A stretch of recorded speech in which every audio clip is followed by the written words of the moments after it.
अस्सलाम वालेकुम dear students, मैं हूं एनुद्दीन किब्ज़ई और सेंटेंस करेक्शंस के लेक्चर नंबर 17 के साथ आपकी खिदमत में हाजिर हूं।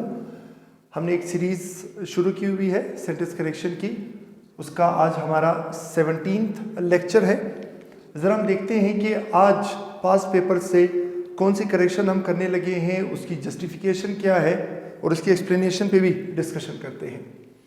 अब देखिए, नॉर्मली सेंटेंस नंबर 1 को अगर आप देखें, आपको इस तरह के सेंटेंसेस मिलते हैं करेक्शन में जो सब्जेक्ट वर्ब एग्रीमेंट से रिलेटेड होते हैं। यानी आपको सब्जेक्ट को देखते हुए डिसाइड करना पड़ता है कि वर्ब आप सिंगुलर यूज करेंगे या प्लूरल यूज करेंगे। अब देखिए, यहां पर सेंटेंस लिखा हुआ है द पुअर इज या are in need of help, right. अब क्वेश्चन ये है कि द पुअर के साथ इज लगाना है या आर लगाना है।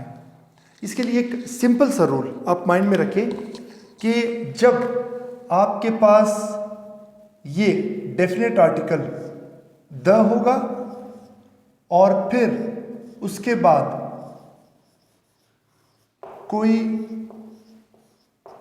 एडजेक्टिव होगा और उसके बाद कोई नाउन नहीं होगा, ठीक है, तो इन दोनों का द और एडजेक्टिव जब हम इन दोनों का कॉम्बिनेशन देखेंगे तो ये कंसीडर होंगे as a plural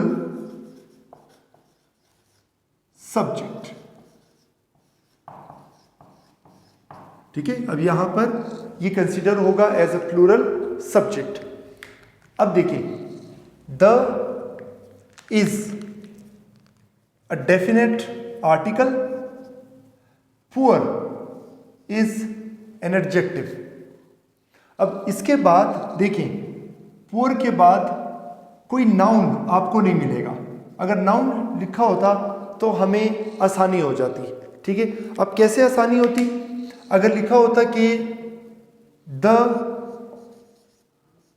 poor boy, तो फिर इसे देखकर हम इजीली डिसाइड कर लेते कि हमने इज और आर में से इस को सेलेक्ट करना है, आर को सेलेक्ट नहीं करना। या फिर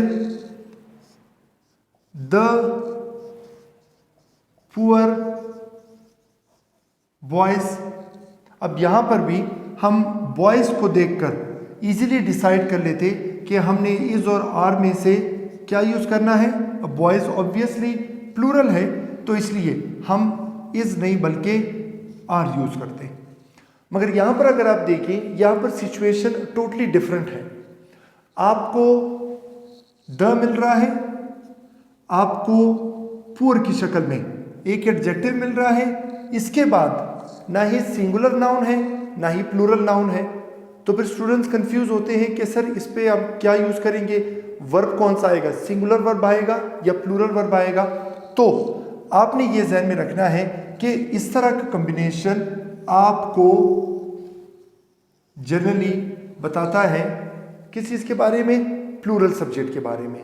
तो प्लूरल सब्जेक्ट को देखते हुए हम ये डिसाइड करेंगे कि हमारे पास वर्ब भी प्लूरल ही होगा, राइट।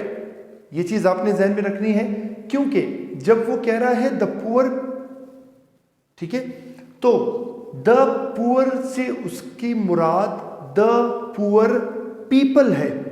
बेशक वो पीपल लिख नहीं रहा, मगर बात पुअर पीपल के बारे में ही हो रही है, गरीब लोगों के बारे में ही हो रही है, गरीबों के बारे में हो रही है, ठीक है। तो इसलिए आपके पास जब कभी ये वाला कॉम्बिनेशन आएगा तो आप उसे प्लूरल ही कंसिडर करेंगे। अच्छा, इसी से रिलेटेड एक और एग्जांपल हम देखते हैं। We should not support corrupt, ठीक है।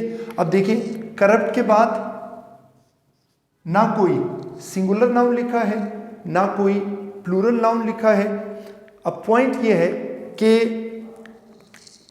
करप्ट का यहां पर मतलब क्या है, ठीक है। या तो लिखा होता कि अ करप्ट ऑफिसर या फिर लिखा होता कि करप्ट ऑफिसर्स, तो भी कोई बात थी। यहां पर इसने सिर्फ और सिर्फ एक एडजेक्टिव लिखा है, करप्ट। ठीक है, तो अब इसको करेक्ट करने के लिए सेंटेंस कह क्या रहा है कि हमें करप्ट लोगों की सपोर्ट नहीं करनी चाहिए।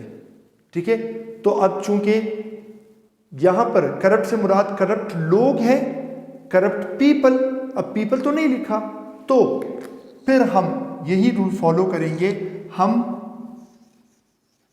करप्ट से पहले ये डेफिनेट आर्टिकल द लगा देंगे, तो सेंटेंस हमारे पास करेक्ट हो जाएगा कि we should not support the corrupt. Right, it means यहां पर उसकी मुराद है द करप्ट पीपल। तो अगर कोई नाउन वगैरह नहीं लिखा हुआ तो फिर आप एडजेक्टिव के साथ द लगाकर उससे काम ले लेंगे। किस चीज का? एक प्लूरल नाउन का। ठीक है, बिल्कुल सेम केस यहां पर भी है और सेम केस यहां पर भी है। और सेंटेंस करेक्शन में इससे रिलेटेड किस तरह आता है? Like I told you, subject verb agreement से रिलेटेड होगा कि वो आपको द दे देगा, एडजेक्टिव दे देगा और कोई सिंगुलर वर्ब दे देगा।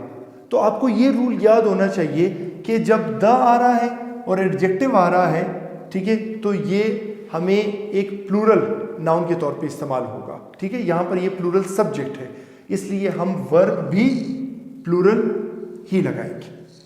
ठीक है, ये था हमारा लेक्चर नंबर 17। इंशाल्लाह लेक्चर नंबर 18 में एक नई करेक्शन के साथ विद जस्टिफिकेशन हाजिर होंगे। तब तक के लिए इजाज़त दीजिए। Thank you very much. अल्लाह हाफ़िज़।